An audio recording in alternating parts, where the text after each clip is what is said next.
Namo tassa bhagavato arahato samma sambuddhassa. Namo tassa bhagavato arahato samma sambuddhassa. Namo tassa bhagavato arahato samma sambuddhassa.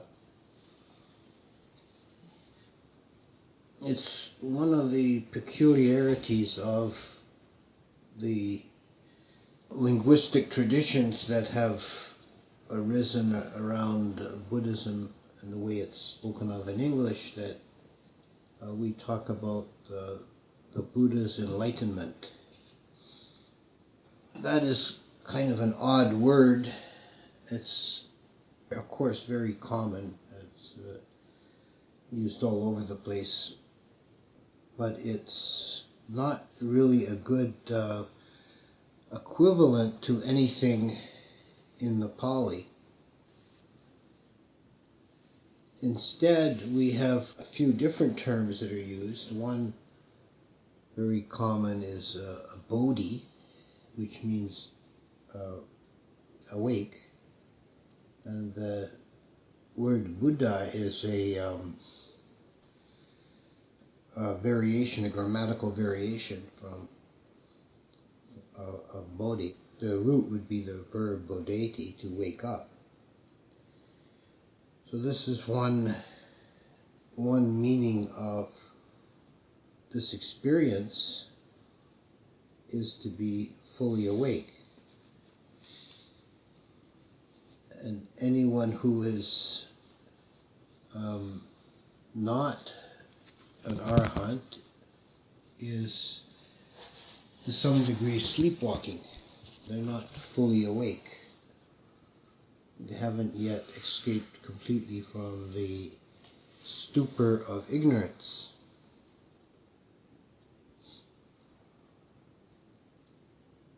So we say of the Buddha that he is Sammasambuddha,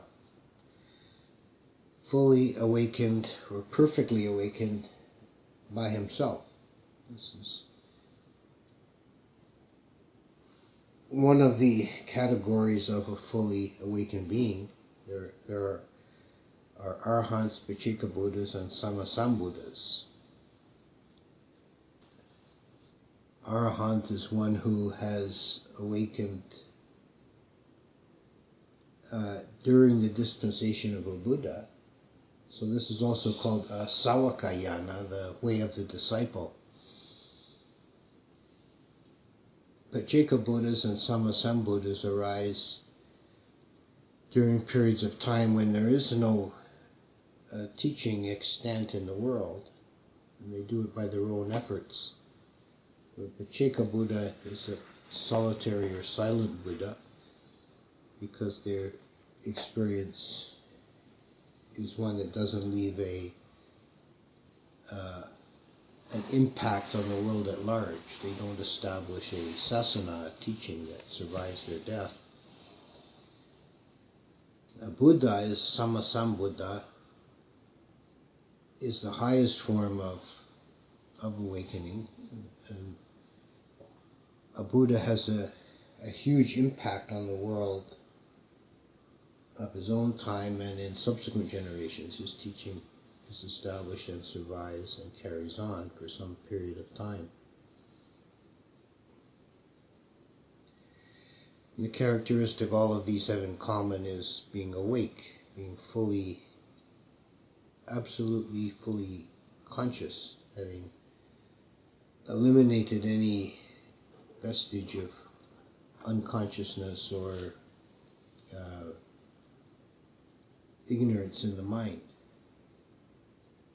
So this is the fullest human potential, to be fully awake.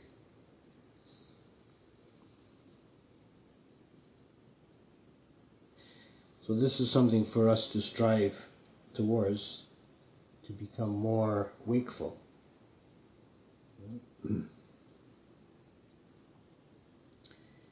Another set of terminology that's used around this experience is Maggapala, which means path and fruit. And this is used in a very precise technical sense is found often in the commentaries and in the Abhidhamma. Magga, the path, is in general, it's the Eightfold Path, but the Eightfold Path is divided into two levels. There's the mundane or ordinary path, and there's the supramundane path, Lokiya and Lokutura, literally of the world and beyond the world. The mundane Eightfold Path is the one we ordinarily speak of, and the one we make an effort to practice to lead us on the way to the transcendental path. Now, this is the 8 path factors: right view, right thought or intention, right speech, right action, right livelihood, right energy or effort, right mindfulness, and right samadhi. And these have all these factors have precise definitions in the text, saying what exactly is meant by each factor. And these are the ways the Buddha laid out for his disciples to live their lives, to guide their actions, that will lead to the end of suffering and lead to the realization of Nibbana. But when we talk about Maggapala as a equivalent of what is called in English enlightenment, we're talking about a specific set of mind moments that occurs at the end of the path, with the emergence into the unconditioned. And these are laid out very precisely in minute detail in texts like the Abhidhamma Sangaha and the Visuddhimagga. And the so-called enlightenment experience is described as being like two moments which succeed each other immediately: the path moment and the fruit moment. The path moment is when the eightfold path factors are transformed to the transcendental level. So they're all aligned to Nibbana. The right thought or intention is thought of Nibbana. Right speech is the mental formations of Vitakka and Vichara are aligned to Nibbana.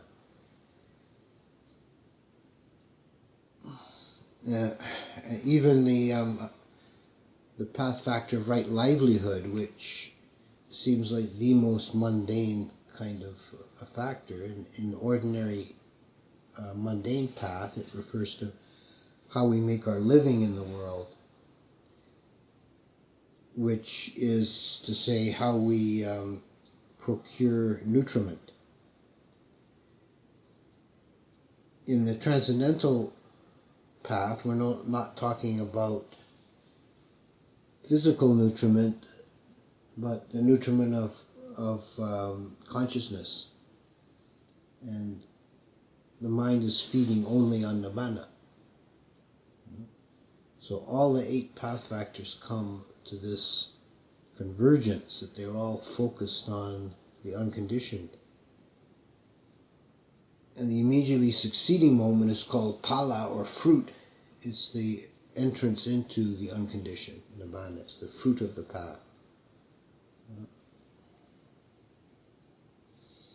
So we have Maggapala.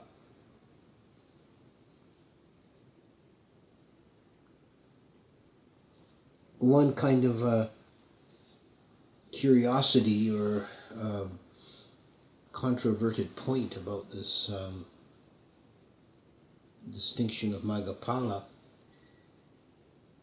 In the chanting that we do on the Punnadhammo Sangha, in the homage to the Sangha, there is a reference to the four pairs, the 8 kinds of noble beings. It's a curious kind of a passage, and it's different explanations for it.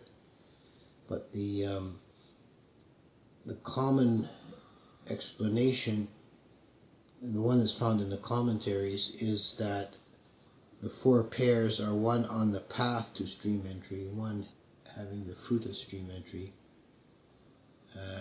on the path to one's return, having experienced the fruit of one's return, and so on.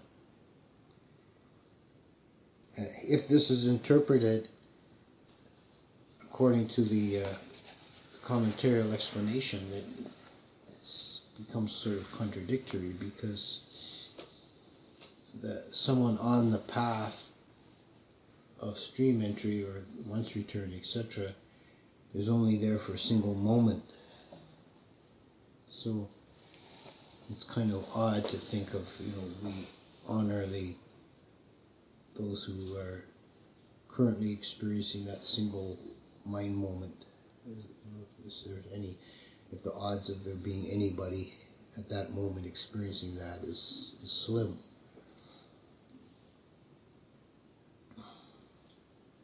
But I have also heard a variant interpretation of that, in that it may be possible for people to have a partial breakthrough and reach the stage of path moment and then not experience the fruit for some time. And this is something that I've heard spoken about, and it may be, it's not in accord with the literal or strict interpretation of the Abhidhamma, but a lot of things aren't. So,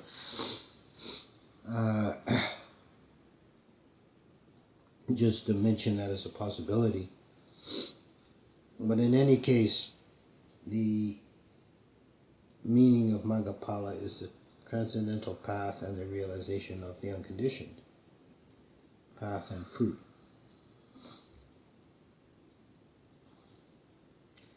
A third term that's often used, and very commonly used in the suttas, is a vimutti, which means liberation. And that one who has reached the end of the path, realized Nibbana, is liberated. Besides being awake, they're liberated, they're freed. The idea of freedom or liberation here is a very sublime and transcendental one. The idea of freedom in the world is often, it's taken to be freedom to do whatever you want. So it becomes in practice the freedom to follow your desires, whereas the freedom spoken of in the Buddhist teaching is freedom from desire. It's a higher freedom.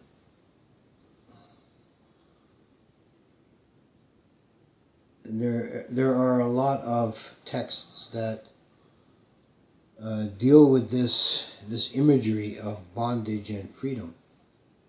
The vimutti literally means breaking of chains, and vimutti is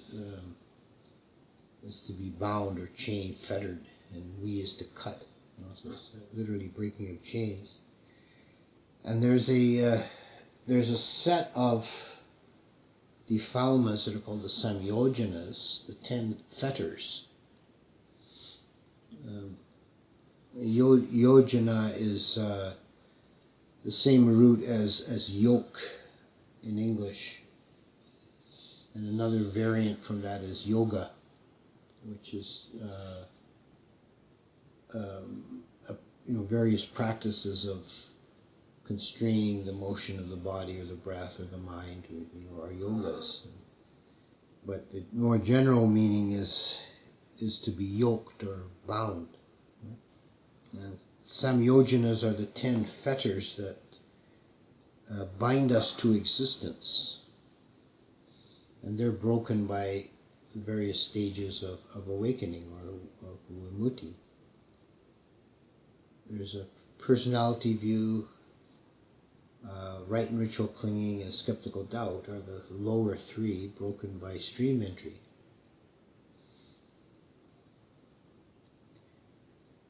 The sense of having a self, a personality view, is a form of constrainment or bondage. It's a limitation. It's a setting of a boundary. Whereas the liberated mind is also called apamana, boundless, without a limit, without a boundary. Then the middle fetters are sense desire and ill will. And the higher fetters are desire for existence in fine material or immaterial form, restlessness, the I am conceit, and ignorance. These are only broken by the Arahant.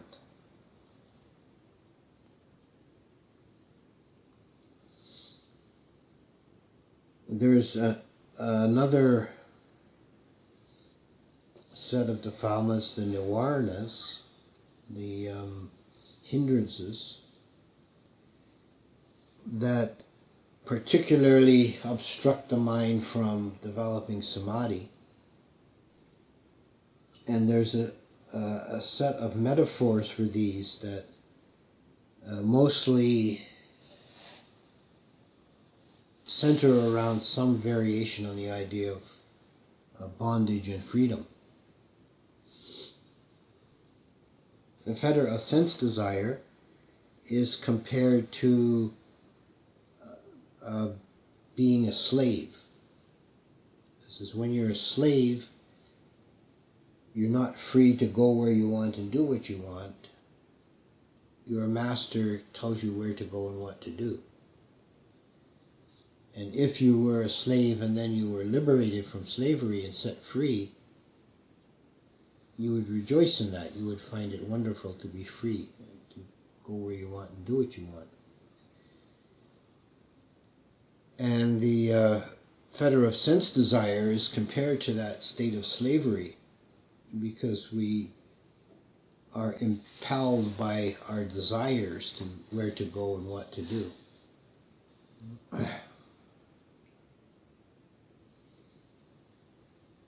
There's a sutta where the Buddha talks about all the things that human beings do in order to satisfy their sense desires. And these include all kinds of laborious work, and being out in the fields and being bitten by flies and mosquitoes and dragging the plow and so on.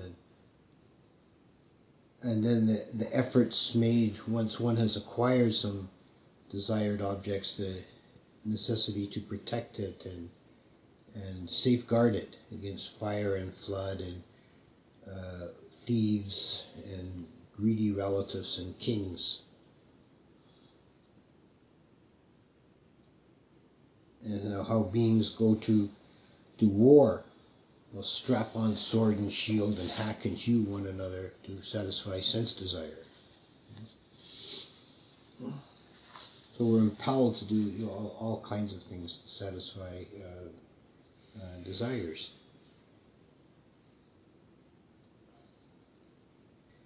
Ill will is compared to a disease. It said if someone has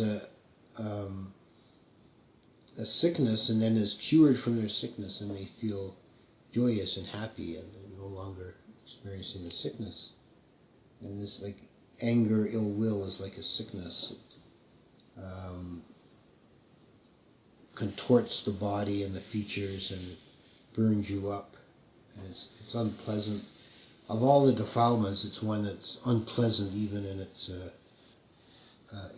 occurrence. You know, the sense desire at least can yield some pleasant mind moments, but anger and ill will just yield unpleasant mind moments. So it's truly a sickness. It's a disease of the mind. Sloth and torpor is compared to being in prison. You're in a dark dungeon, a gloomy dungeon underground. You know, it's like being sunk in sloth and torpor, sunk in dullness and heaviness of mind, sleepiness. And if the door of the prison was sprung open and you were to run out into the sunlight, you would feel very joyous and happy. You know, so this is another example very precisely on the idea of bondage and freedom. Anxiety or worry is compared to being in debt. If one is in debt, then it's also a form of unfreedom. You're bound to pay your creditor. So you're constrained in your actions, and you have to work and give your resources to pay your creditor.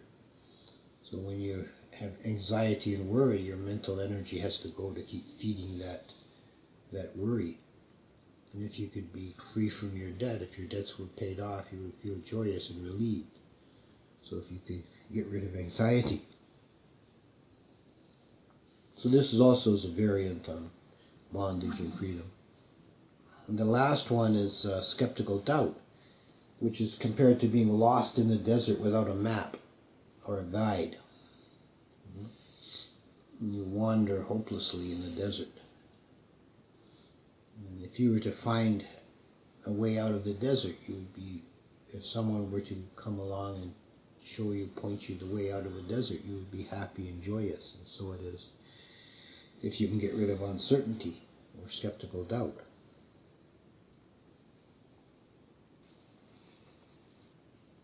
Another text that deals with this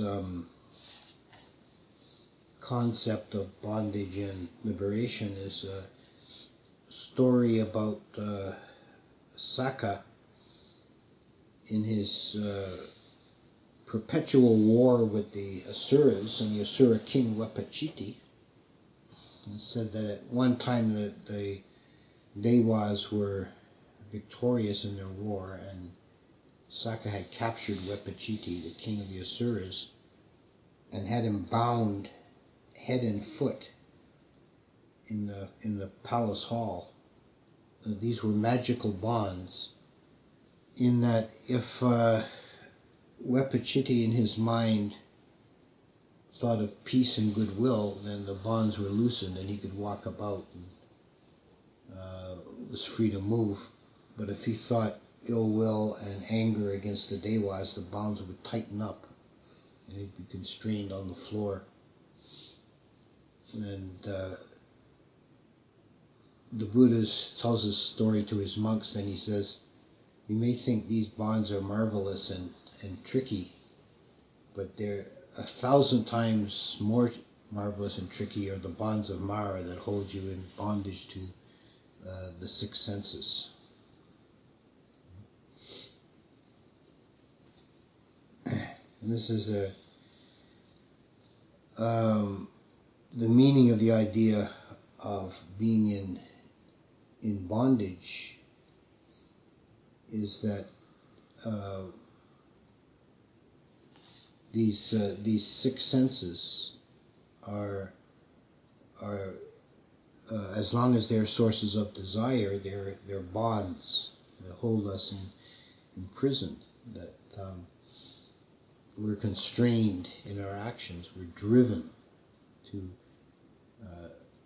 through the various realms of becoming. lifetime after lifetime, chasing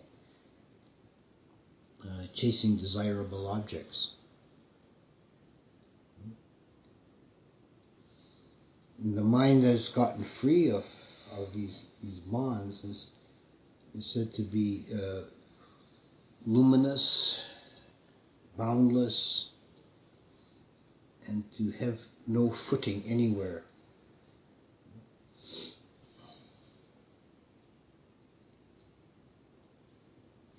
So the whole impetus or progress of the path is towards the freedom of the mind. And this is difficult to understand for someone who is caught up in worldliness, because it seems contradictory. Because the worldly interpretation of freedom is the freedom to chase your desires.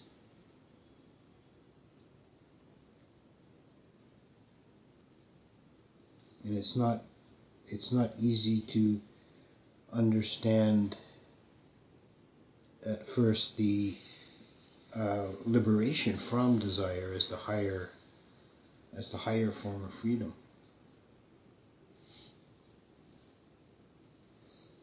That's why the Buddha was at first reluctant to teach. It's precisely why he said this will be wearisome and vexatious to me. The beings of this generation are attached to their sense desires, and they will not want to listen to my teaching. It's lucky that beings of this generation aren't so bad.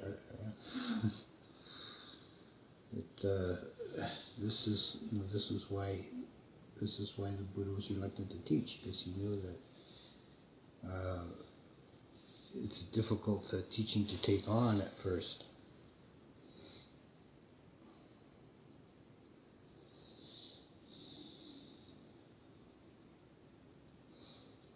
So, as to conclude or to wrap it up, is to say that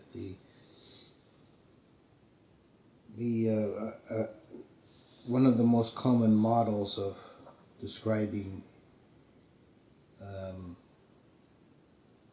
the path in the Buddhist teaching is freedom from the bondage of the senses, bondage of a sense of self, the limitation, the prison house of a boundary of the self position, and the constraint, like being a slave of following your senses, chasing after sense objects, and the goal being liberation from that, is breaking the bonds, snapping the yoke, and freeing the mind, releasing the mind from boundaries and constraints of any kind, setting the mind free.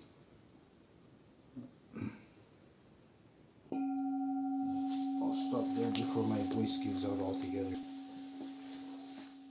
Anamayam Dhammakataya Sadhu Karam Dharamase Sadhu, sadhu, sadhu, anumodami.